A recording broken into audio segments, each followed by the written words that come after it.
Hi, my name's Christina, and I was diagnosed with stage 2B Hodgkin's lymphoma in June 2012, less than a month before my 26th birthday. Being diagnosed with cancer was definitely the most difficult experience life had thrown me to date. But that being said, my mind and my body entered this fight mode, where essentially I did what I needed to do to survive during that time. Some days were definitely harder than other days, but I pretty much just took each day at a time.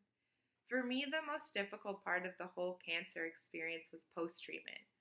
Chemo was finished, doctor's appointments became less frequent, biweekly blood results weren't there to tell me everything was looking good. My body started to feel strong again, my hair started to grow back. And essentially, I started to exit that fight mode and enter more of an anxiety mode. I was constantly afraid. I was scared I would relapse. I was embarrassed that I was weak enough to get cancer in the first place. I was just constantly worried and expected to get back into a regular routine and live a normal life like nothing had ever happened and there was nothing to be afraid of anymore.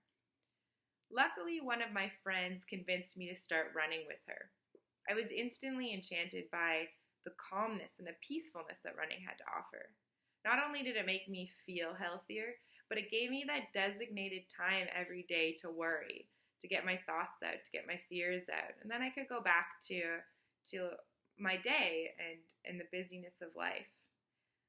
The most important thing that I got out of running was goals.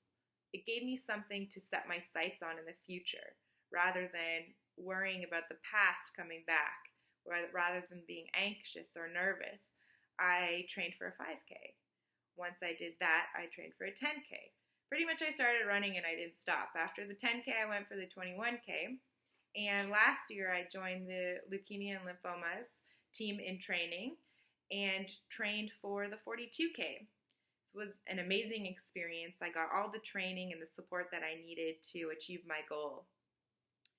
I think what I've learned from this whole experience is that even when you think you're at your lowest point, you have more strength than you even know. You just have to find that thing to bring it out of you. For me, that thing was running.